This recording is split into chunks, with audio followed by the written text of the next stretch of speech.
Fala galera, beleza? Vini novamente aqui para mais uma aula de odontologia e na aula de hoje nós vamos dar continuidade à aula de anatomia dos dentes, falando da anatomia dos pré-molares.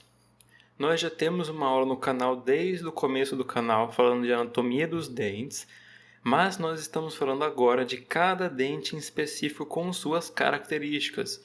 Nós já falamos dos incisivos, dos caninos e agora vamos falar dos pré-molares para na última aula falarmos dos molares. Começando então com o número 14 ou 24, que é o primeiro pré-molar superior.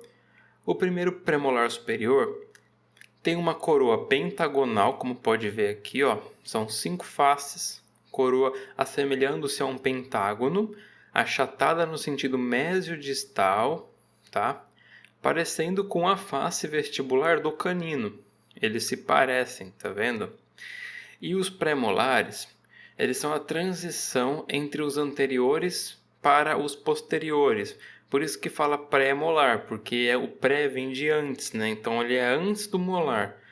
É aquele dente que é a transição entre anterior para posterior, certo? Se enquadra dentro dos posteriores, mas é a transição. É aquele que está bem na curvatura do arco dental, tá? Além disso, nós podemos observar que ele tem um lóbulo de desenvolvimento mediano mais evidenciado, né? E o segmento mesial da aresta longitudinal da cúspide é mais longo que o distal, ou seja, o segmento mesial, ou seja, nós podemos observar aqui, ó, na face incisal, na cúspide, nós podemos observar aqui a região mesial, que este segmento aqui da aresta longitudinal da cúspide, o segmento mesial, ele é maior do que o distal. Também é outra característica. Pela face lingual, nós podemos ver que tem o mesmo contorno que a face vestibular, tem semelhanças, porém ela é mais convexa, lisa e menor em todas as suas dimensões. Tanto que nós podemos observar por essa face, por essa vista lingual, podemos observar a vestibular aqui, ó. Então nós podemos ver que a vestibular é maior do que a lingual. Além disso, o vértice da cúspide ele é deslocado para a mesial. Se nós observarmos, o vértice ele não está totalmente alinhado com o vértice da cúspide vestibular. Ele está mais deslocado para a mesial. É outra característica muito importante do primeiro premolar superior. Além disso, o segmento distal da cúspide lingual é maior do que o mesial, também sendo uma diferença na hora de classificar. Quando nós falamos da face vestibular, lembra que o segmento mesial era maior? Agora na face lingual, o segmento distal da cúspide lingual é maior. É o contrário. Agora falando das faces proximais, quando nós podemos observar, as cúspides elas se projetam para o longo eixo do dente, ou seja, eles tendem a se aproximar-se. Olha lá, eles começam e se aproximam do longo eixo do dente.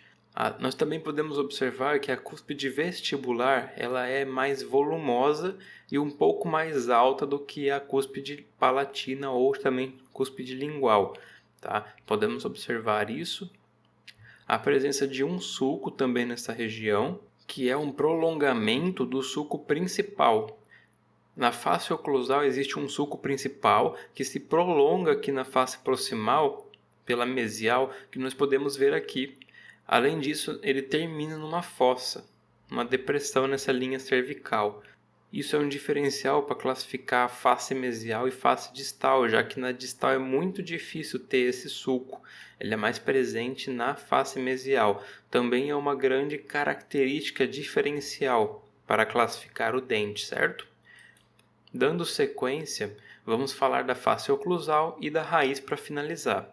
Na face oclusal, a face é pentagonal ou ovalada, como pode-se observar. A borda mesial e distal convergem para a lingual, ou seja, aqui é a lingual. Observe que se traçar uma linha, ela vai convergir.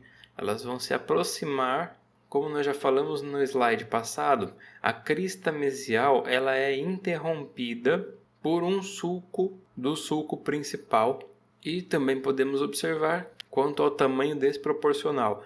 A cúspide vestibular é muito mais volumosa e muito maior do que a cúspide lingual. Por isso que o sulco ele é mais deslocado para a lingual, já que ele divide as duas cúspides e a cúspide vestibular é muito mais volumosa. Por fim, as raízes geralmente são duas raízes. A raiz vestibular é maior do que a raiz palatina barra lingual, né? Podendo às vezes estar fusionadas. Elas podem estar unidas. Vamos falar então do segundo premolar superior. O segundo premolar superior ele é bem similar ao primeiro pré. É bem parecido, como pode observar, mas ele é menor em todos os sentidos. Desde a vestibular, lingual, as proximais, é um dente similar ao primeiro pré, mas menor. Tá? Além disso, ele tem um aspecto mais arredondado e ovalado, e ovoide, do que o primeiro pré, que tinha um aspecto mais pentagonal. Ele é mais simétrico, com cúspides do mesmo tamanho. Lembre que no primeiro pré a cúspide vestibular ela era mais evidenciada, era maior. Neste as cúspides são do mesmo tamanho, tá? E sem deslocamento de vértice da cúspide lingual.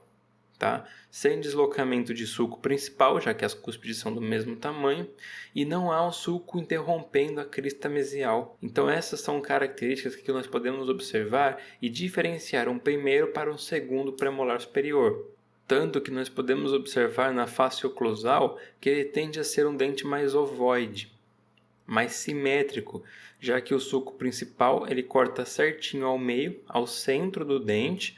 As cúspides são similares, não tem grande diferença entre a vestibular com a lingual barra palatina, tá?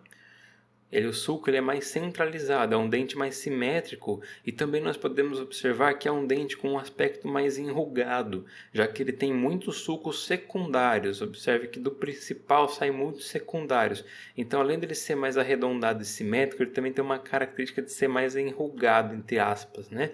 É um dente com bastante sulcos secundários, partindo do sulco principal, tá? E por fim, a raiz geralmente tende a ser única, tá? Em 90% dos casos é uma raiz única.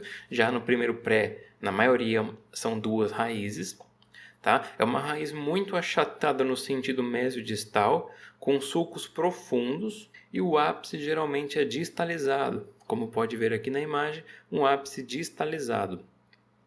Beleza? Nós falamos dos superiores, agora vamos falar do primeiro premolar inferior.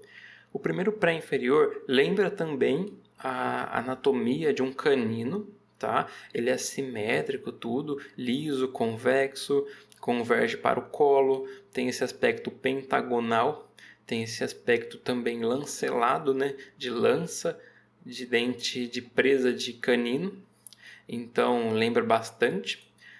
Além disso, a cúspide também está centralizada no longo eixo do dente. Tem essa característica, observe aqui o longo eixo do dente e a cúspide centralizada, tá? E o segmento distal e mesial da cúspide são praticamente do mesmo tamanho. Então é um dente simétrico. Não tem muito aquela diferença de segmentos. Tende a ser do mesmo tamanho. Pela face lingual, podemos observar também que ela é bem menor do que a vestibular, tanto que olhando aqui pela face lingual, nós observamos a face vestibular na silhueta. Então a face vestibular é bem maior do que a face lingual. Também é lisa, convexa, também tem essa convergência para o colo do dente. E por que essa face ela é menor do que a vestibular? Justamente devido à convergência das faces mesial e distal para a lingual, ou seja, devido a essa grande convergência das faces proximais para a lingual, reduz o tamanho da face lingual. Além disso, a coroa ela é inclinada para a lingual e tem um pequeno sulco proveniente da fosseta mesial separando a cúspide lingual da crista marginal mesial. Pela face proximal, nós podemos observar uma grande bossa vestibular. Lembre-se da primeira aula do canal que falava sobre essa saliência de esmalte aqui na vestibular chamada de bossa vestibular. Tem uma grande bossa e uma grande inclinação da face vestibular para o longo eixo do dente. Olha que a partir dessa bossa, a face se inclina bastante até o longo eixo do dente. Já a face lingual não, ela tende a ser mais retilínea. Também podemos observar que a crista mesial é mais baixa e mais inclinada para a lingual. Agora vamos falar da face oclusal, que é um grande diferencial. Nós observamos para esse dente e já podemos na hora perceber que ele é um primeiro premolar inferior, justamente devido ao seu formato da coroa. Ele é um dente ovoide, tá? As